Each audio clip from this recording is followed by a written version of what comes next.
The Minnesota Lynx get back on track while honoring a Hall of Fame legend. Angel Reese makes history and shows her me business hand. Who's truly coming for that number one spot? Asia Wilson or Nafisa Collier?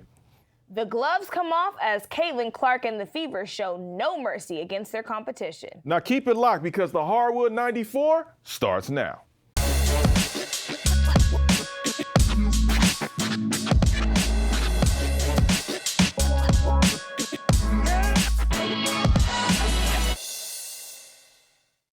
Welcome to another edition of the Hardwood 94. Of course, I'm yours truly, Nick Hamilton, alongside my partner, Lauren Jones. Yes, Lojo, what's happening with you? What's going on? I'm excited for another week. We have a lot to talk about this week. Oh, yes, indeed we do. First and foremost, I got to talk about the Minnesota Lynx and what they've been able to accomplish in this short amount of time in the season. I know the season is only, a third been played so far? Yep. Mm-hmm. But I got to give credit to the Minnesota Lynx because even though Nafisa Collier unfortunately went out with a back injury, the Minnesota Lynx stepped up thanks to Courtney Williams and made sure she put that team on her back along with Kelly McBride and the rest of the crew. And they came down from a 14-point deficit, beat the shorthanded Aces, and now they are competing for the Commissioner's Cup. Yeah, that's really excited that they actually were able to clinch the Commissioner's Cup. You know, I think that this team has been red hot. I guess it's blue hot for them, but this team has been extremely hot over the last few games. And, you know, they're neck and neck, the New York Liberty as well as the Lynx, which we're going to talk about a little bit later in our power rankings. We can tease it now, but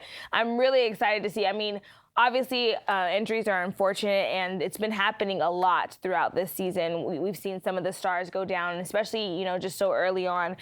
We've heard a lot of players, you know, kind of complain about the player safety and their inability to kind of, you know, stay healthy throughout a season. But, you know, Nafisa Collier is as advertised. She's incredible in terms of leadership, but her team around her also, like, they ain't no scrubs now, you know? MVP. Because that's what I'm saying right now. I think she's playing like an absolute all-star. I mean, if you can cast your ballots right now, but at the same time too, what I look at is that I don't just look at Nafisa Collier. I know everybody can look at. I know the diehards and the casual fans, but also have to look at the actual team and the defensive presence that they present. That Cheryl Reeve has instilled upon this team from, you know, preseason, even before preseason with training camp and things of that nature, where she made sure if you're going to show up to the gym, you better be ready to play basketball. That's all I'm going to say. Absolutely. I mean, and as we know, defense wins championships, right? And offense sells tickets. And they do them both, and they do it well. So, I mean, I'm just really excited for this team. And, you know, the Commissioner's Cup, this was my first time really paying attention to it, but I think it's a really cool concept for the W. It's somewhat like the in-season tournament for, you know, the NBA. I can liken it to that. And so to be able to see these teams compete kind of not even mid-season, this is, you know, a third of the way in the season, and they're doing such a great job. So it's exciting. Who do you have taking the cup overall? Okay, is that a no-brainer? Oh. I mean, why would you even ask me this?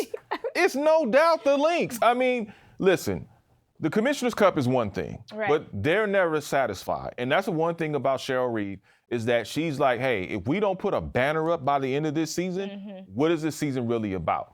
And the thing about it is, you mentioned the injuries, unfortunately, and we know Nafisa is probably listed as day-to-day. We don't know the actual extent of her injury. Hopefully she can get back sooner than later.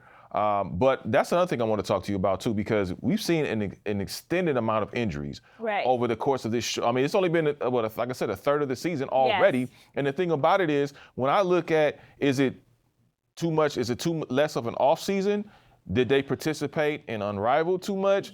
Did they have? I'm just asking. Too much. I'm asking a question. I mean, I'm asking a question. Yeah, you know me. I'm not gonna hold nothing back. Right. You know what I'm saying. That's why we love you, because I'm asking the question. Don't act like it's just me. I think a lot. Throw me under the bus like, okay. No, I'm not. I think obviously a lot of the players have talked about it in, you know, their press conferences. I saw Satu Sabali recently talked about how she's a part of the, WNBA co-chair as a player advocate, and how they're talking about for this collective bargaining agreement, how important the player safety part is. So there's obviously something going on, and everybody has noticed it. I'm not sure what, you can attribute it to, or what the actual, root of it is. If it's too many games, if it's too short of an off season, if it's not enough, player safety protocols within the actual league, if they need some more time off between games. I'm not sure exactly what the, the root is, or the solution is rather, but, obviously it is a thing, because there's been so many stars getting injured from, we saw Caitlin Clark, miss a ton of games. Kelsey Plum is now out. She may be day to day, but if the stars are getting, Asia Wilson, if the stars are getting injured, it's only going to lessen the brand of the W over time. And listen, I love Unrivaled. I think it's a great concept. I think it's great that you have these young ladies remain stateside so they can fine-tune their skills in whatever way. Yes. But what absolutely. I'm asking is the fact that when I look at 44 games now, it went from 38 to 40 to now 44. And not only that, I believe you have 5 games instead of 3 going into the first round. Right. For the and then you got, and you look at the scheduling, how a lot of teams, even Lynn Roberts, I've heard, other coaches say, we played 7 games in like 16 days. Yes, right? yes.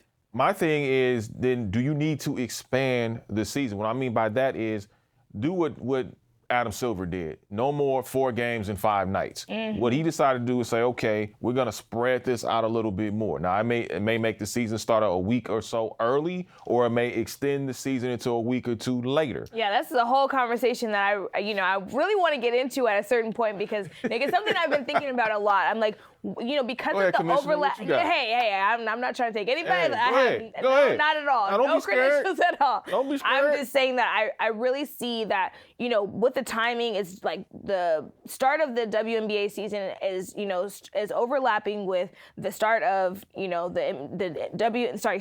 NBA playoffs. And so that's detracting. We're not, nobody's really paying attention, because it's like the beginning of the playoffs. And then there's also obviously like, this is the beginning of the season for baseball and stuff, but like there's just, and also the NHL, they have their playoffs during the same time that the WNBA starts. So maybe if they did start, a couple of weeks earlier, there's more ability to market around the draft and all these other tentpole events for the W that, people are not really paying attention to, because obviously there's just other sports going on at the time. Yeah, I mean, I think it's always going to overlap, because especially when you extended it 4 more games now, you extended the first round of the playoffs now. So now you're going to overlap into something. So what is it going to take?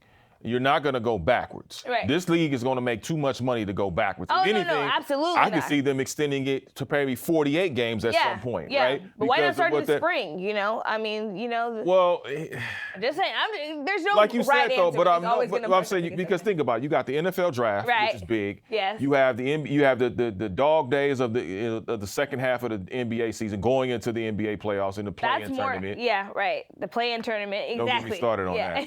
And then you have, after the first opening week of baseball, it kind of, okay? Yeah. So what do? Right? I don't know if there's an exact solution to what you do, because you're going to have to play these games. You compacted this season. Yes, you've extended it, but you've also added more games, which is more wear and tear. Now, are they flying differently?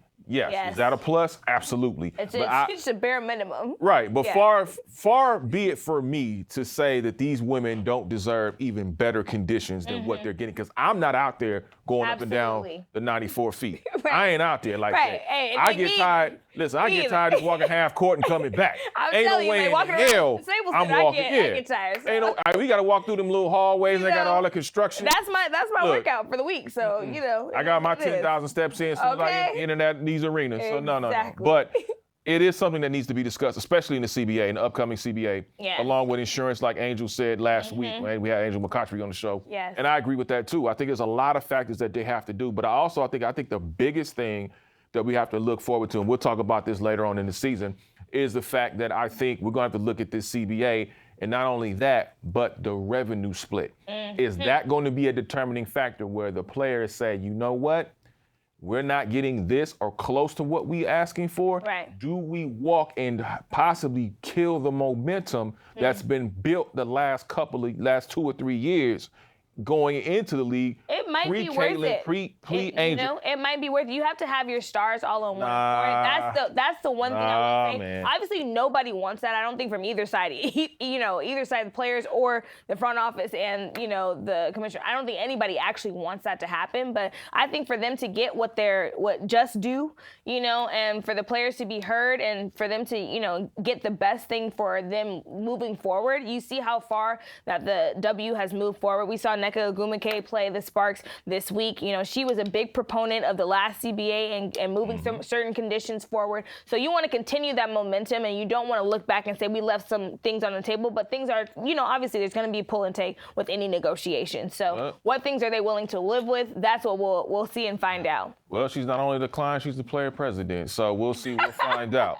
Coming up on the show, we're going to take it down to the ATL and check out a conversation we had with Alicia Gray, who's also, once again, Player of the Month, as well as Brianna Jones, and talk about a little ATL life. And who is the best player in the W? We'll talk about that and more. Keep it locked and stay tuned. Warning, the following footage is offensive. Williams with the finish. Oh, defensive. driving in the paint. Into the stands. Extremely confident. Occasionally disrespectful.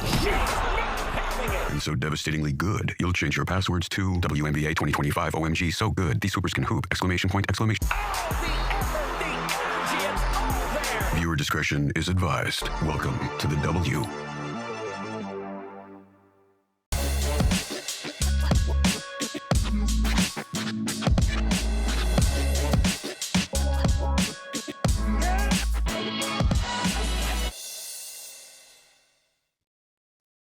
Welcome back to the Hardwood 94. Nick Hamilton alongside Lauren Jones. And of course, Angel Reese has been catching a lot of heat lately, but also she's been making heat on the court as she's become the youngest member of the W to score a triple-double, her very first triple-double in the WNBA.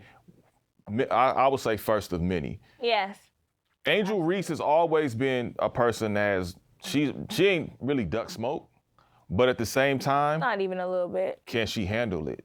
That's what I want to know. I don't know how long she's going to be able to handle this. Yeah, It's a lot. It is a lot, and we see that her teammates have been rallying behind her. She has some advocates on her side, and she seems pretty unbothered. I mean, of course, like any human being, she responds to some of the trolls once in a while and whatever, But she comes back with business moves, as we saw, her trademark this week. I'm not gonna go there yet, but I think that in terms of just her play, she's gonna get better. Like, she needs time to develop. We've seen her up close and personal this season so far and what she's been able to do. Though, there's been a lot of talk about, is she past statting and blah, blah, blah.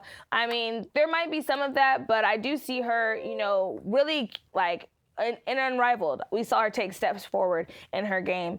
I think that even when she has time in an off season where, besides the podcasting, if she just puts some of that work in, she gets some of that one-on-one mentorship from some of these greats that I'm sure will be more than willing to work with her, that she will take a step forward. But, the team is also not doing well. So there's, of course, even more eyeballs on them for that reason. Well, also, too, the Connecticut Sun. I mean, what's up with the Connecticut Sun? They've been getting into stuff all week long. It's like, the principal is away, so here come the sub, and then the students just act a damn fool. And it just seems like, I don't know what's going on in Connecticut, and I got love for Connecticut. Don't get me wrong. Tina Charles is Hall of Famer. Love Tina Charles. Too, for love sure. her passion. Love Marbury. But Marbury might be one of my favorites, to but be listen, honest. Angel Reese out here acting like she jukebox from Power. Oh, here we go. Can we roll the clip? Can we roll the photo, please, Mark? Tell me she wasn't acting like. Listen, she got a whole new swag. I'm not mad at it. Because when old girl pulled her hair. Yeah, that was. Listen, I was pro Angel at that moment. No, honestly. I said, all right, jukebox gonna come out. You don't want that. You don't want that smoke. You don't want that smoke at all. For all my Power people out there, y'all don't know who jukebox is. Y'all gotta watch Power. Yeah, absolutely. And Raising Kanan. But all jokes aside. She's got to stand up for herself. But the one thing I love, she wasn't backing down from Tina Charles. She wasn't backing down from nobody. And even though this is her second year, people are still going to come at her. Yes. And so I She love has a target on her back just Oh, because yeah. of the pure headlines, I mean, obviously. Between that, did she create some of that target? Sure, because of where and who the type of player and person she is, Right. were people going to be agitated because of her confidence, because of her swag? Absolutely. So, and she's a smart businesswoman, as you mentioned earlier. I mean, Yes. she did. I mean, I would've- Trademarking the me bounds. She's like, you know, I'm tired You of gonna all clown me? the Twitter trolls and all that stuff. Well, let me show you. Wait, watch this. It's kind of like when Anthony Davis trademarked his unibrow. Unibrow, yeah. You know, everybody was talking about it. They're like, oh, you know, AD, when he's gonna shave it or whatnot. He's like, how about I just trademark it? Or when LeBron tried to trademark Taco Tuesday. Well, that wasn't successful. But this was successful. It actually went That through. wasn't So even smart. every time that you guys talk about the me bound, she's like, yeah, I'm getting my own rebounds and I'm getting a check too. Yeah. You know? Listen, that's cease and smart. desist. It's very smart business and very savvy. Yeah, it's a smart move. I mean, because remember back in the day, the three-peat. Byron Scott Yeah. actually came up with that, but he Right. didn't trademark it. Exactly. Same thing with I didn't even know. That was a fun fact that Yeah. I learned like last finals, I think. And then even Baby from Cash Money, he didn't trademark Bling Bling. So Bling bling. I mean, that was a hit. I ain't gonna lie. Y'all know. Yeah, my bad. But Yeah. it was a hit. But I mean, just the business savvy and the hand that she's demonstrating, and a lot of other players are too. That's not Yes, just Angel, but yes. a lot of other players are too. And I'm glad to see that, especially women taking control of their careers, taking control of their businesses, Brands, and branding out and endorsements, branching out. all of it. It's been so great to see and so great to watch. I think that that's one of the best things that I've seen come out of the growth of the W is that all these women are getting the deals. You see Skims, you see the the lemonade where they came out with the whole flavor for Kayla. I mean, so there's just so much enterprising going on in the W that I'm really proud of, to see, because it's like at the end of the day, I'm laughing to the bank. Hey, as you should. I'm trying to laugh. Left of the decimal point with some zeros and some ones and twos. and all that. Yeah. I don't do math, but I know that. Hey, man, I you know got to cash to. a check. All right, y'all, let's take it down to the ATL courtside as we had a chance to speak with Alicia Gray, who's been absolutely on fire, along with her teammate, the newest teammate, Brianna Jones. Check it out.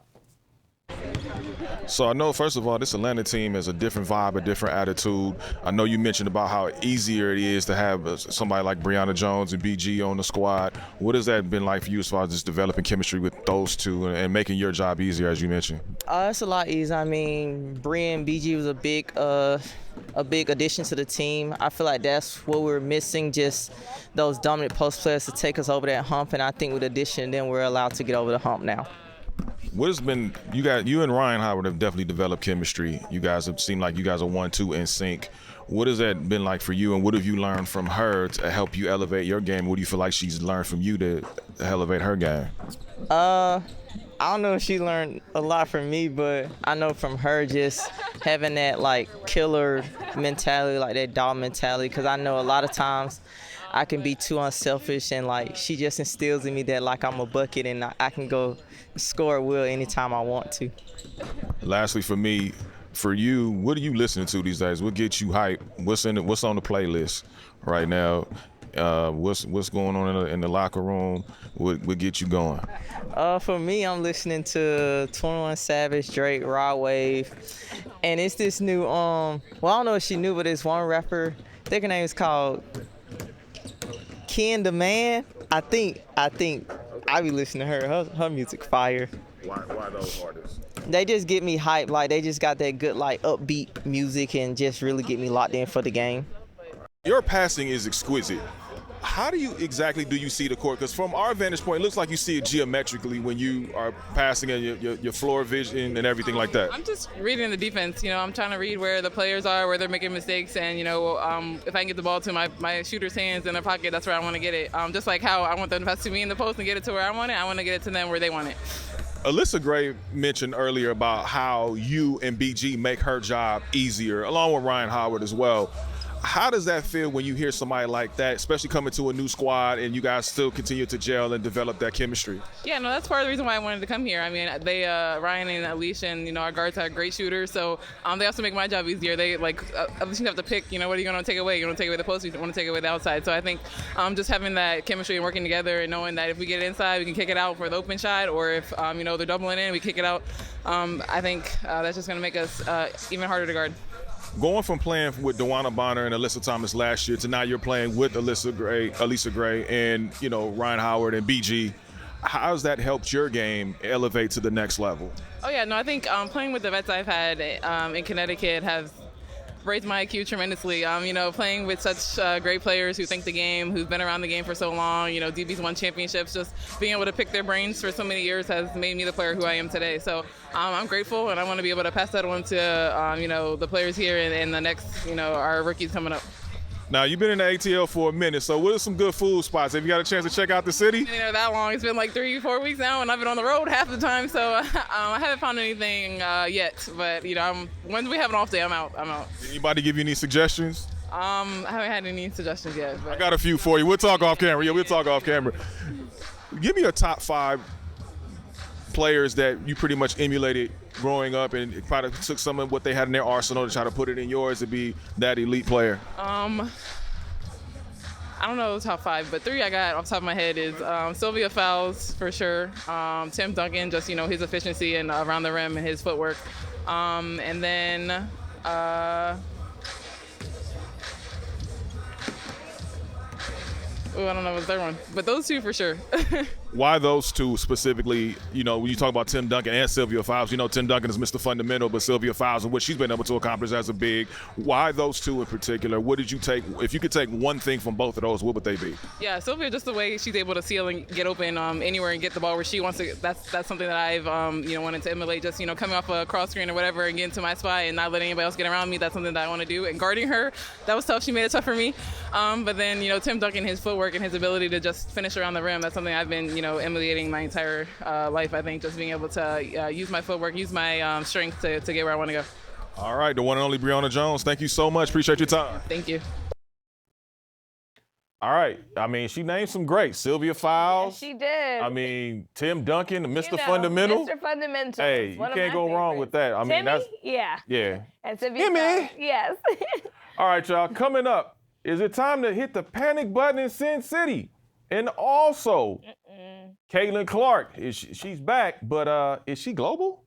All that and more coming up. Make sure you stay tuned. Stay tuned. Warning, the following footage is offensive, Williams with the finish.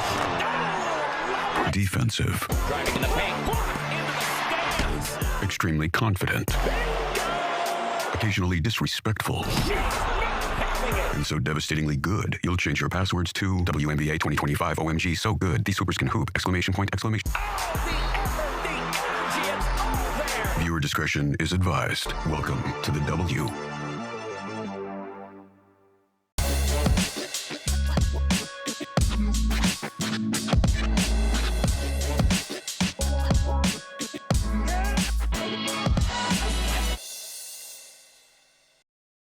Welcome back to the Hardwood 94. Caitlin Clark made return from injury in a major way, and one game we won't soon forget.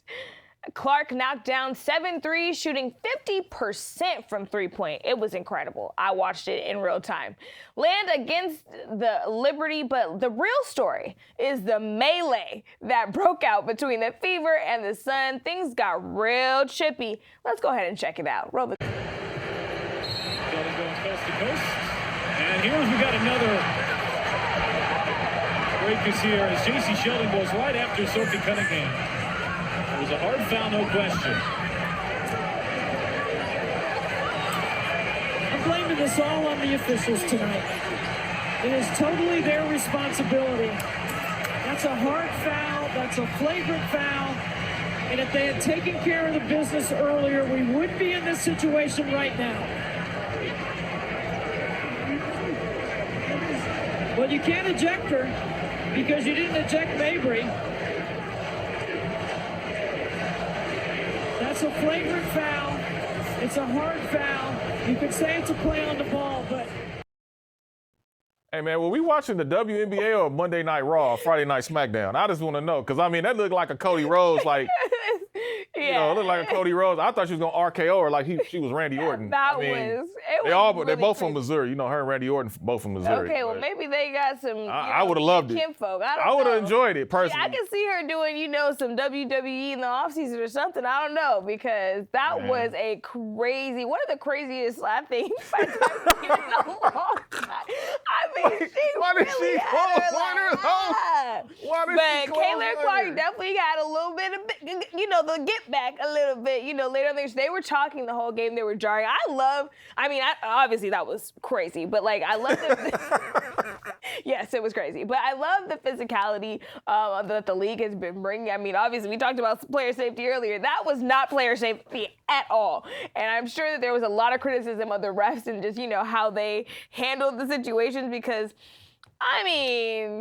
Hey, man, all I can say, if Triple H, if you're watching, I'm scared. I think we should have a tables, ladders, and chairs match between JC and Sophie Cunningham. My goodness. That would be must-see TV. I would love it. Every minute of it. It surely would. I mean, listen, it's going to be like that.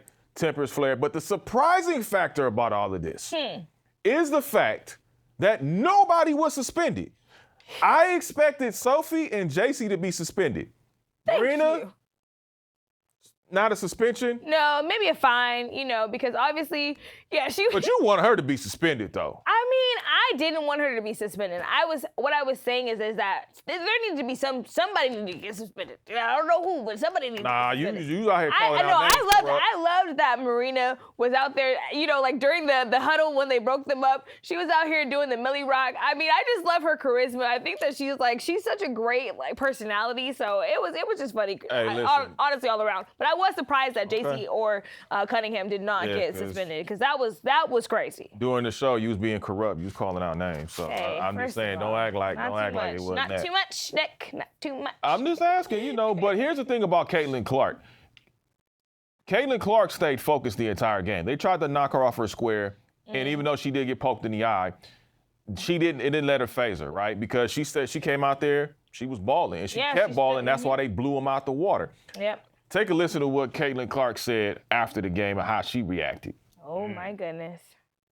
Yeah, well, you guys came for basketball. Let's talk about basketball. Come on now. What do you think of just how you all were able to pull in the second half, Caitlin, in particular? We're going to the Commissioner Cup Championship. Let's go! Pretty exciting. Y'all want to talk about that? Let's talk about that. At the end of the day, I'm here to play basketball, and that's my job. That's what I'm going to do.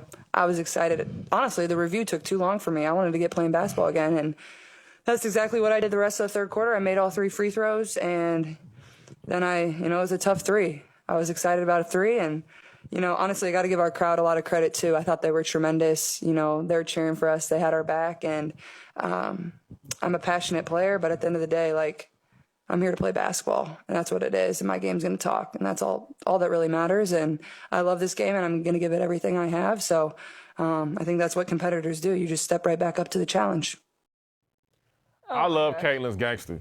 Man, listen, she was like, I ain't here for the foolishness. I'm here for a good time, but not a long time. And then, her subtleties, though, she was saying a lot without saying a lot. She was like, because I came back down and hit the 3. But she was talking the entire time when she hit that 3. So, I love it. We've heard a lot lately, let's just talk about basketball, so. Yeah, she trying not to get fined. Right. So here's the thing. That was smart. Yes. But we all know Caitlin was with the chippiness. Caitlin was with the business. Oh, yeah. And we saw that on the court. Oh, yeah. And she's always been with the business, but here's the other side of the business. No, she's been with this season. Right. She's been with the business this season, I don't know if she's standing 10 toes, but she got about 5 on her. 1 foot in. She got 5 on her like she the Loonies, but it's cool. But like I said, the other business side of it is, I'm going to pose this question to you. Is Caitlin Clark global? And the reason why I ask you that is because of this right here. Congrats on your great performance. Thanks. Just want to let you know you have a huge fan base in Hong Kong. Oh, I appreciate that. And hopefully I'll get there one day. And today, there are 5 Hong Kong fans fly from Hong Kong to No way. Oh my gosh. And the hour is 22 hours. No way. Oh my goodness. Well, I wish I could have met them. Just want to say this, including me. If you know them, tell them thank you for coming. That's incredible. Yeah. So any plans you will visit Hong Kong with your teams in the future years? Yeah. Maybe we'll she'll head to Hong Kong after the season, I mean, I certainly hope to go to Hong Kong one day. It's incredible to see the type of reach that we can have and how much people love basketball across the globe. So that's really cool. So if you know them, tell them I say hello, and thanks for coming as well. Yeah, thank you. Hope one day to show you around. Yeah, absolutely. Yeah, that's incredible to see. And I mean, obviously, I'm not sure how much of a reach, but I know that in China that is one of the #1 markets for basketball at any level. And so I believe that she could be global over there. I mean, the way that in which she's taken over the W in terms of just headlines, storylines, and people, coming to watch just for Caitlin, I could see it totally. And I mean, it's great for the league. It's great for her. Yeah. It's definitely a great thing for the league. And I mean, when you look at Caitlin Clark, right, and what she's been able to bring to this league, what she's been able to bring to the sport of basketball as a whole. When I heard that about China, ain't too many people going to China because, Chinese folks are like, hey, we want to know about winners. Mm-hmm. We support winners, right? Yeah. And so even though Caitlin Clark hasn't necessarily won anything as of yet, she's definitely on the verge, especially with the stacked team that she has this season. Yeah. And she's been able to sell the game. It's stardom, absolutely. And that's what I'm looking at. I mean, when you look at Caitlin Clark, one of the greatest moments in the WNBA with Caitlin Clark, when we talked about earlier, but she was knocking down 7 threes. Yes. Right? When you look at Michael Jordan switching hands, when you look at Kobe's 81 points, when you look at Game 4 of the Aces comeback from the finals, right? When you look at the home run derby season between Bonds, Sosa, and McGuire back in 01. Man, you put in there that. When you look at the season's biggest names in sports, yeah, she is global. I'm not saying she's up there with Ohtani. Right. I think she has a ways to go, but I think she's definitely in the conversation. I think she's definitely in the neighborhood of being that, because who else are we talking about? Most people say what you want. And again, I ain't sitting up here got the pom-poms out for Caitlin, but let's be clear. A lot of viewership has happened because of the transition from Caitlin Clark going from college to the pros and what she represents and what she brings. And we saw the opposite when she, when she had the time off in terms of injury, that they said that they lost 50% of their viewership. I'm not sure how accurate that is, but in terms of, as soon as she came back, the eyes are back, the eyeballs are back, and then she had that phenomenal game, which goes back to the stardom, right? Oh no, I saw them ticket sales. Them ticket sales, man, they was dropping like it was going out of style. They weren't even. I looked on StubHub, I looked on different ticket websites, and I looked at that exact game, and then I saw it after it was announced that she had that injury. Right. And man, let me tell you, you could have got them for an EBT card and a pack of Twinkies. Oh my goodness. That's all. I mean, listen, Caitlin Clark she is a star, right? She's a rising superstar. And that's not taking anything away from an Asia Wilson. That's what it's I was not taking anything away from an Angel Reese. It's not taking anything away from Nafisa Collier. But it's just a different scale. And when you as my man Rick Ross would say, there's levels to this. Yeah. And these are the levels. Now, the question I will say, though, still a lot to prove, and there's a high bar in terms of putting her in the basketball conversation with people like Nafisa and Asia. I'm just going to say that. But all right. Well, since you like to bring up Asia and Nafisa, since you want to just bring them up all of a sudden, I mean, who is the #1 player in the W right now? Is it Nafisa or is it Asia? That's tough now, Nick. You put me on the spot here. Damn right, I'm put you on the spot. Wait, hold on. Let me adjust myself now. No, go ahead on. Let me get some camera. Let me get Go ahead on, Pastor. Go ahead on, Pastor. I would say that for me right now, at this very moment in this season, I would pick Nafisa Collier only because of how I've seen her affect the overall game and the impact that she's had. I'm not saying overall, because to me, Asia Wilson is definitely...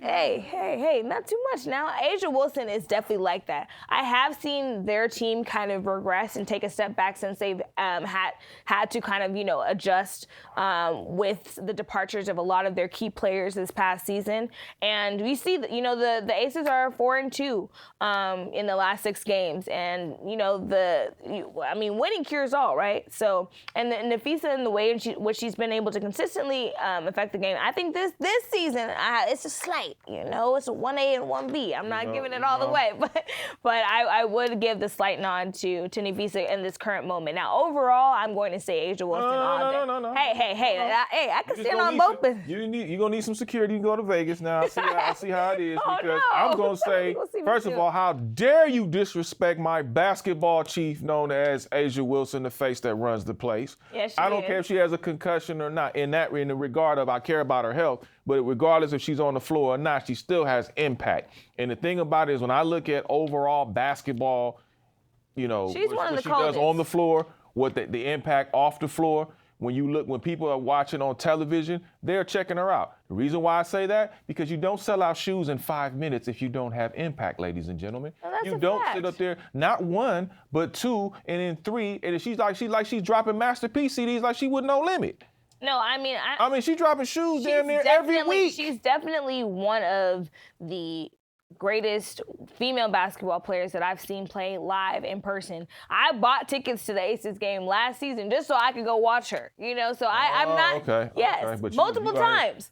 Multiple times. Is that a 24 jersey behind you? Hey, okay, I'm just asking. Look a little blue back. Okay, I'm just saying. I see a jersey back I'm just saying, but I think that in terms of this season and what I've seen from Nafisa, that's what I'm focusing on, and just her ability. I mean, like I said, obviously Asia's dealt with some injuries, and now they're both potentially out for a period of time. But from what I've seen from Nafisa this season, I'm just gonna give her the slight nod for this year.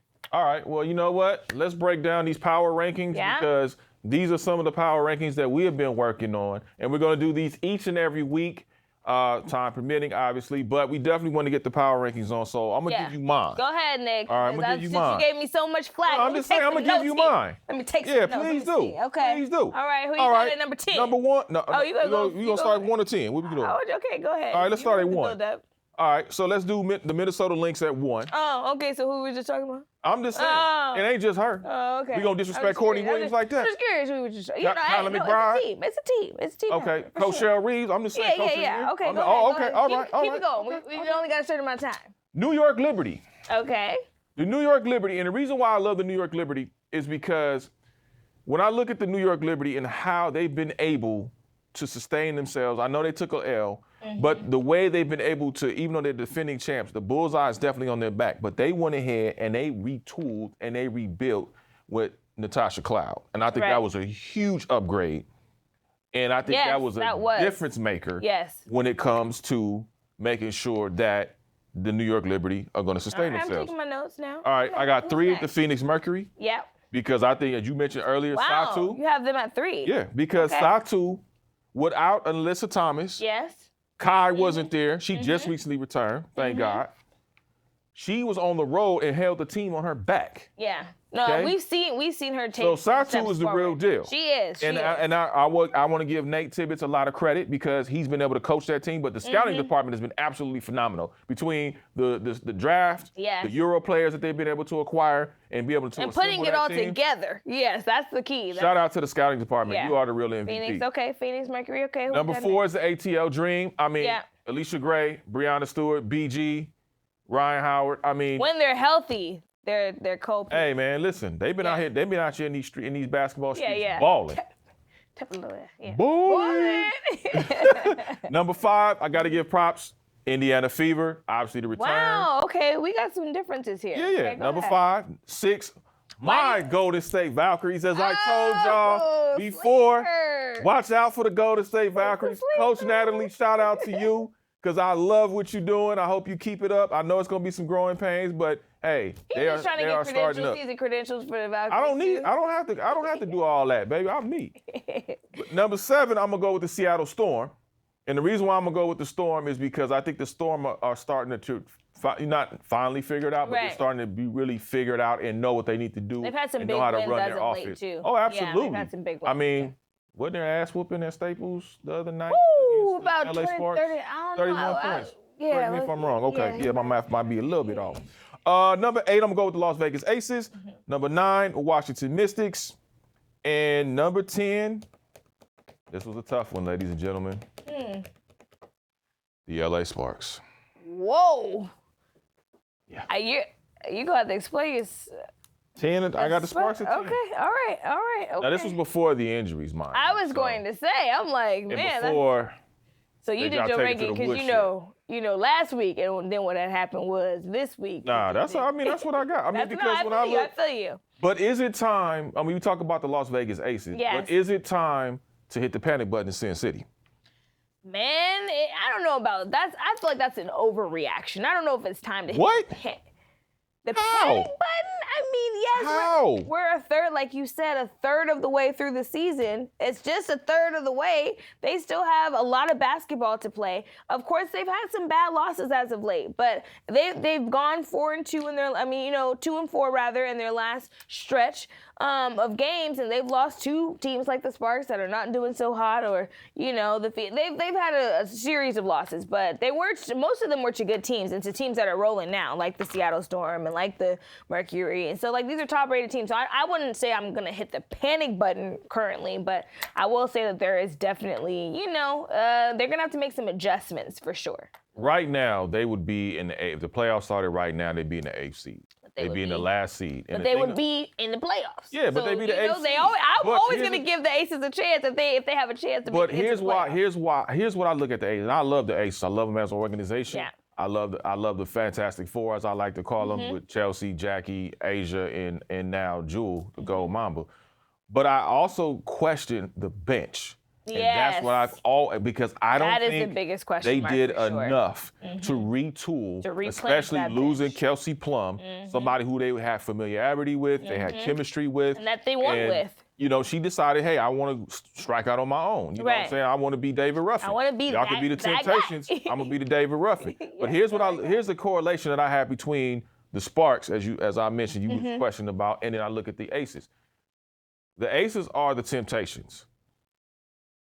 When I look at Kelsey Plum, she's David Ruffin. Now, David Ruffin had some success because he was David Ruffin, but it wasn't the same success as he had with the Temptations. Yes. The Temptations were still going to be successful, but they weren't exactly the same Temps that they had when they had David Ruffin. Like not the same, And that's what I'm looking at, a tale of two teams. I'm looking at the Aces and what direction they're going in, and I'm like, hey, Asia ain't getting any younger. I know she's in her prime right now, getting into her prime, so you got some time to try to put some pieces around her that are going to fit. And I love Becky Hammon as a coach. No, I'm just listen, man. This is a sense of urgency. You got it. She wants to win chips. Right. Asia is the best in the business. She's the face that runs the place for a reason because she is out there competing night in and night out. Yes. Her assists are up. Matter of fact, assists are up more than Chelsea than the point guard. I saw that. That was a staggering stat for me, to witness. Yeah. Okay, so what I'm saying is, this woman wants to win. She's not trying to wait because nothing is guaranteed. Anything could happen. Right. So you got to capitalize on it now while the iron is hot. And I'm saying to me, if not this she's year, capitalizing on them checks, on them but she wants that hardware. Absolutely. And she's already won 2. That's what I'm saying. She could have won 3, and she knows what that tastes like. Yes. Yeah. So you think that she wants that third ring, and Hell now there's no time like the present for sure. Especially when the W is only getting more competitive, and as these moves keep getting, they keep drafting these really great talents like the Paige Buckets. I can't wait to see what she does, as the season progresses. Dallas got a pretty big win recently. So, yeah, the teams it's tough. And between that, 1 and 5 seed, I said, the 1 and 5 in the standings, they're pretty neck and neck. So my hand is right here on that panic button. I'm barely tapping it. Too easy. Yeah, it's right there, though. Easy. Y'all got to get it in gear. It's right there. Right there. All right, y'all, let's go to our weekly drip report to see who's steady dripping and who's not. All right, you going first or should I? No, you going first, Nick, this week. I want to see what you put together. All right, let's go. I see the fit today. Sophie okay? Cunningham. Now, you can't go wrong with Sophie Cunningham. She be out here rocking it, boy. She be taking down the internet. I want to see her on the other side on the court, but I definitely. Hey, look, I ain't complaining. Look here. The title, you're Sophie Cunningham is doing her thing, definitely with the fashion tip. But she always has. I love the suit, with the jacket, the blazer, the oversized blazer. Absolutely. Super cute. And obviously the Goldilocks looking fire. The tunnel fits are one of my faves. Hey, now. She looks great. Let's go to the next. I got, Alyssa Nye from the Las Vegas Aces, the rookie out of Alabama. Goodness gracious. Yeah, hello, Church on the move. She's gorgeous. Okay. But you know what? I like the fact of whoever her style is different, but it's not too far out there where it doesn't complement her. It's giving a lot of Vegas too. Like it's definitely like appropriate for the market. I love that. It's really cute. Yeah, it's dope. All right, so who you got this week? Okay, this week, who do I have? Let's see who I got first. Is it my girl? Okay, see, the Letterman jacket had me going. I'm sorry. I love maybe it's the purple and gold. I'm a sucker for the Lakers. The purple. You not feeling it? I'm like a statue. With the I don't feel Timbs. it. You know, I don't know. I love the Letterman jacket though. I'm like, I would get a custom one made, and I believe it's LV. You know, a little Louis Vuitton. Ain't never hurt nobody. Yeah, that's cool. It ain't never hurt nobody. And then I like the classic butter Timbs. I don't know about in the summertime because it's getting a little warm over here, but yeah, let's go on to the next one. And you know my girl Barbie Rakia. Man, Rakia Jackson, she's been putting the fits on all season long and beforehand. She's really a model, and she just, this is also her day job, so I don't really know how she does both, but it's giving Paris Fashion Week. It's giving Barbie, Black Barbie, which I love. Yeah, there's not much more I could say about it. I mean, Rakia is just that girl. And shout out to my girl, Rebecca Gardner of the New York Liberty. She's back in New York, and I like the fit. Fashion capital. Yeah, it's giving, motorcycle, race car. I don't know. It's giving. It's giving. But shout out to my girl Beck, man. Out here hooping and looking fly. Now I'm going to go home and watch cars now.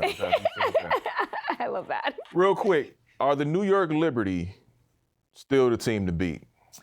That's what I'm going to say, Nick, and that's who I had in my power rankings at number 1. It's going to be the reigning champion, New York Liberty, and maybe it's a safe bet, maybe because they are the defending champs, but I think when they're all healthy and the way that Natasha Cloud has just come in and helped that team, like, even further, I mean, they just look like a coherent team. Obviously, they suffered their first loss to the red-hot freaking Caitlin Clark 7 3-point game, but overall, I really do see them still being the team to beat and the team to, they probably will go back to back. That's all I'm saying. I ain't going. It might be too early. Yeah, I'm not going that far. Okay, I might have to work that back. I got my finals prediction, but they ain't in it. Okay. Well, love we'll talk about it on another. Yeah, exactly. Episode. All right, y'all. That is our show for this week. Thank you so much for tuning in. Make sure you check us out and subscribe at youtube.com/@NightcastMediaTV and on all streaming platforms. For Lauren Jones, I'm Nick Hamilton. Oh, wait, hold on. Hello? Here we go. There's always something. Yes, I said you were the best. But I said you were the best. All right, we'll y'all, see you I gotta guys go. next week. Yeah, I did. I'm